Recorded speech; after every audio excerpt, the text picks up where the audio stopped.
To us. Just a few moments ago, something believed to be a plane crashed into the south tower of the World Trade Center. I just saw flames inside. You can see the smoke coming out of the tower. We have no idea what it was. It was a tremendous boom just a few moments ago.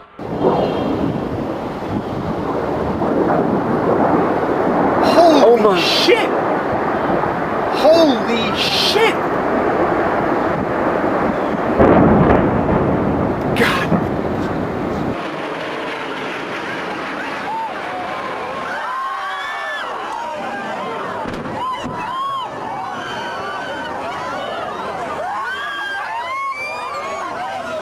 Oh my God, the plane just crashed. Professor, se a coisa podia ficar feia, agora complicou.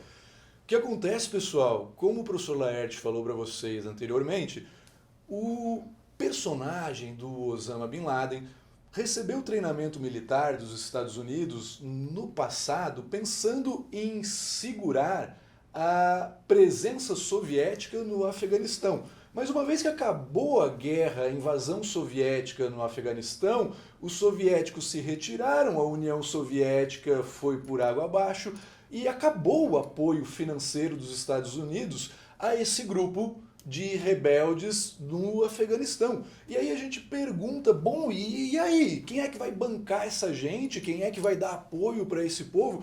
É uma incógnita.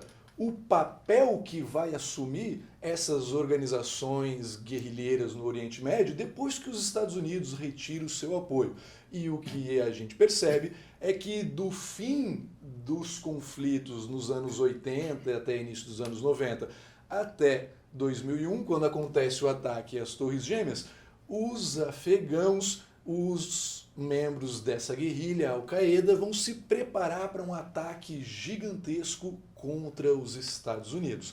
Pois bem, o ataque às Torres Gêmeas teve como repercussão imediata a invasão do Afeganistão, aonde os Estados Unidos acreditavam que estava Osama Bin Laden escondido nas cavernas do Afeganistão.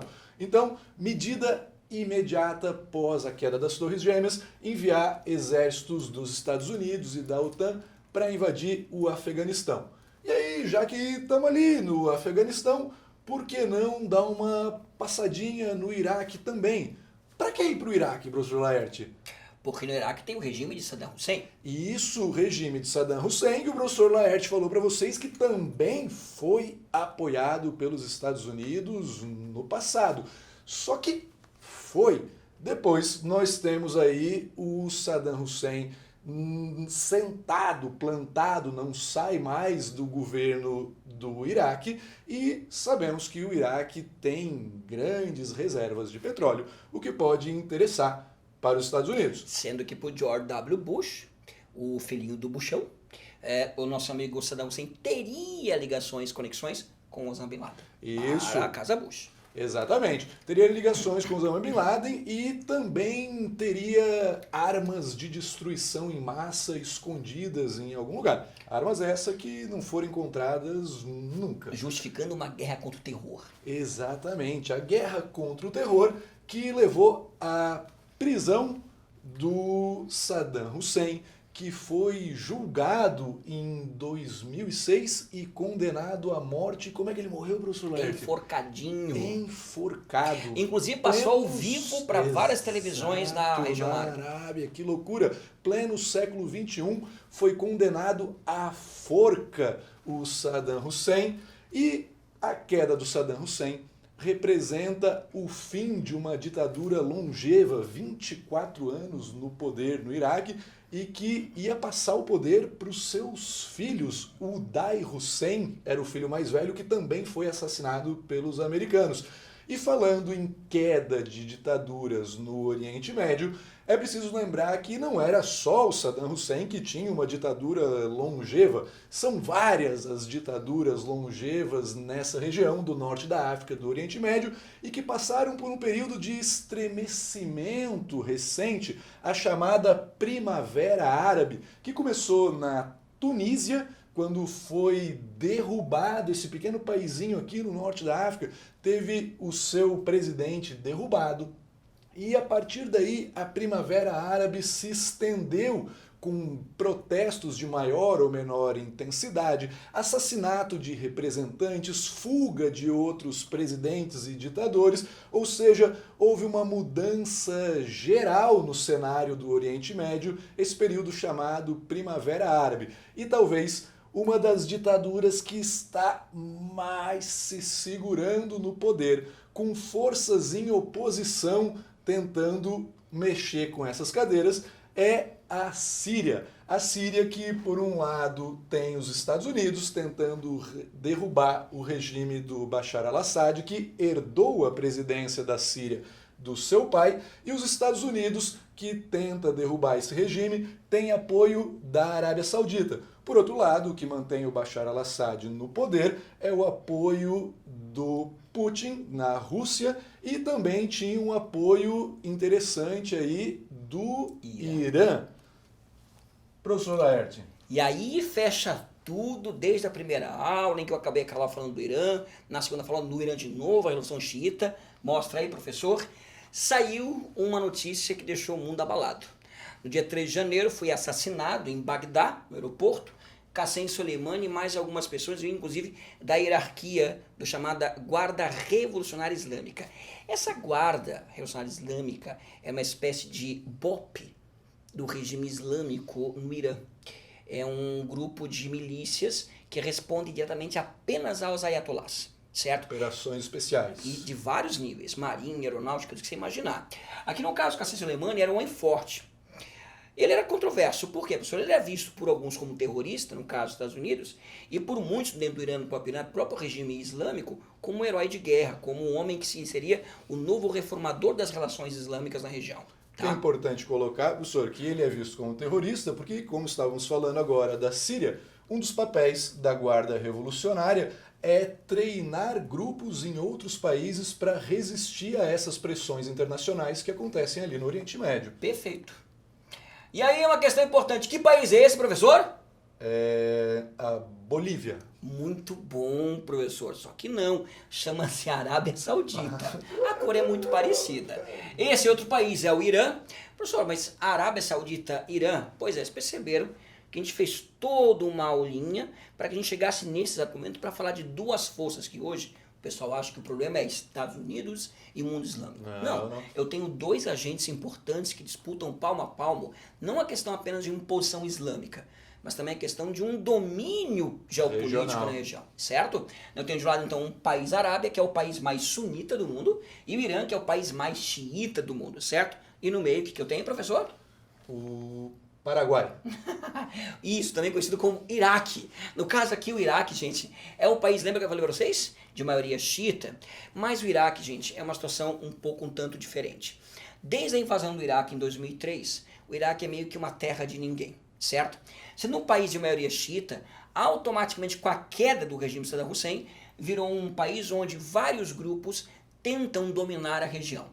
Eu tenho aqui dentro, dentre vários, no caso, congregações islâmicas, eu tenho xiitas, sunitas, e não se esqueçam dos curdos. Tivéssemos tempo, faremos uma aula a mais para explicar isso para vocês. Mas sabe que os curdos é um povo de uma outra etnia, que estão espalhados pela Turquia, pela Síria e também pelo Iraque. Aliás, o nosso amigo Saddam Hussein era campeão em perseguir os curdos lá nos anos 70 e 80, com guerra química, tá ok? E aí, professor, continua. Para você entender esse mosaico, esse tabuleiro de xadrez geopolítico, olha que interessante, montei um mapinha para vocês aqui. Dá uma olhada ali na nossa amiga Irã, é um país que produz muito petróleo. Aliás, dizer que país do Oriente Médio produz petróleo é redundância, certo? O nosso amigo Irã, você tem esse ideia do que eu estou falando? Produz nosso amigo petróleo e vende esse petróleo para a Índia. Índia, segura aí. Quem é o grande rival indiano na Ásia? O Paquistão. O Paquistão, por sua vez, por ser um inimigo milenar, no caso mais moderno, pós-Guerra Fria, justamente, perfeito, vai receber também ajuda de quem? Da Arábia, porque a Arábia e Irã disputam o domínio nessa região. Então, enquanto a Arábia financia, entre outras coisas, a questão nuclear no Paquistão, o Irã fornece, apesar de todos os embargos, fornece petróleo à Índia. Quer outro exemplo? O professor Fábio falou sobre treinamento de milícias. Muito bem, o nosso amigo Arábia Saudita financia o exército do Líbano. O Líbano é um país interessantíssimo, né, professor? Eu tenho islâmicos e eu tenho cristãos, certo? Pequenininho aqui. Pequenininho ali. Se o nosso amigo Arábia Saudita financia o exército libanês, o que o Irã tem a ver com isso? Pois bem, o Irã financia e dá treinamento a uma milícia chamada Hezbollah. Para quem não lembra, o Hezbollah é um regime dos anos 80 que nasceu extremamente influenciado, extremamente inspirado na guarda revolucionária do nosso amigo Soleimani, certo? O Irã, então, tem os seguintes aliados. Vejam, senhores, eu tenho um Iraque. O Iraque não é bem aliado, mas é um país que hoje sofre muita influência do Irã, e por isso a situação em que os Estados Unidos, lá no Iraque, vai acabar assinando o próprio Qassem Soleimani. Hoje o Iraque virou uma espécie de... convidado do Iraque, Do né? Iraque, Tava perfeito, indo lá professor. para negociar. A questão da Síria é bem abordada pelo professor Fábio. E aqui embaixo, alguns outros países, como no caso o Iêmen. Eu posso ressaltar uma situação interessante? Eu tenho umas regiões aqui, cara, o pessoal fala, o Irã, professor, o Irã é terrível, é um regime tradicional, conservador, perseguidor. Só que assim, detalhe, importantinho. A Arábia Saudita, apesar de aliada americana, é um regime, se não, talvez muito pior, muito mais restrito que o regime iraniano. Então, repito, não cai muito na lábia da mídia, filtra bastante, porque nem sempre o que se fala é o que se deve acreditar, tá bom, pessoal? Que mais, prof? Bom, agora falando relativamente a esse cara aqui, o Qassem Soleimani, por que, professor, tanto murmurinho, por que o mundo islâmico idolatra tanto essa figura? Bom, primeiramente, ele é um dos fundadores da Guarda Revolucionária, certo? Para quem não sabe, a Guarda Revolucionária faz, entre outros papéis, não apenas a guerra, também, quer queira, quer não, ela faz o trabalho de reconstruir regiões, caso afetado pela guerra, e até auxilia com algumas coisas em relação ao mantimento, alimento, água e remédio, tá? Outra coisa importante, ele lutou na guerra Irã-Iraque, ele é herói de guerra, certo? Isso é muito importante para os iranianos. Terceiro, aliás, ligações, como o senhor falou, com Vladimir Putin. Dada algumas furos de reportagem, teria havido alguns encontros secretos entre Qassem Soleimani e Putin. Por quê? Questão, por exemplo, a venda da Turquia. Recentemente, nosso amigo Donald Trump retirou apoio aos curdos. Putin aproveitou e aumentou esse apoio. Ou seja, estamos vendo uma Guerra Fria 2, professor, em que a Rússia se aproveita desse recuo estratégico americano, certo? Perfeito. E para acabar com a cerejinha, essa é a bandeira do Hezbollah, gente. Como eu falei para vocês, o reino Soleimani é considerado pelos Estados Unidos regime terrorista porque auxilia no treinamento para outros regimes considerados inimigos supremos dos Estados Unidos, tá ok? Galera, a gente poderia abordar muito mais aqui, só que a gente falar um pouquinho, porque a gente quer que você faça parte dessa equipe. Então, o pouco falado na região sobre o Oriente Médio foi apenas uma pitadinha para que você aprofunde quando se matricule no COC, venha para a nossa família e tenha a aula completinha comigo, Solaerte, e com o professor Fábio, isso aí. Galera, o Oriente Médio ele é extremamente rico, é extremamente complexo e cada um desses conflitos, Irã, Iraque, a guerra do Afeganistão, a guerra do Iraque, o fim da ditadura de Saddam Hussein, a Primavera Árabe, dá pano para manga para uma aula completa. A nossa ideia aqui era dar um pouquinho desse cenário para você começar o ano entendendo um pouquinho o básico do que é esse barril de pólvoras que é o Oriente Médio. Para você saber mais, vem estudar com a gente. Vem pro COC. Valeu, um abraço, galera!